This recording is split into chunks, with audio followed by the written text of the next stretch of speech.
ఇదేనండి మనకు మొక్కజొన్న. దీన్నే మన ఒరియాలో అయితే ఇది కోజన అనేసి అంటారు. అంటే మనిషికి ఇది చాలా హెల్దీ కూడాను. రైస్ తీసుకొని మనము అన్నం కూడా వండుకోవచ్చు, గంజి కూడా మనము వండుకోవచ్చు.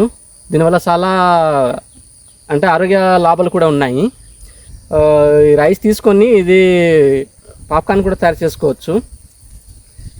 తర్వాత దీనికోసము మన గిరిజన ప్రాంతంలో అయితే ఒక ప్రత్యేక పండగ కూడా జరుపుకుంటాం మనము. పండగ ఏంటంటే లియాకే అనేసి అంటారు ఒడియాతో. మరి తెలుగుతో అయితే నాకు తెలీదు.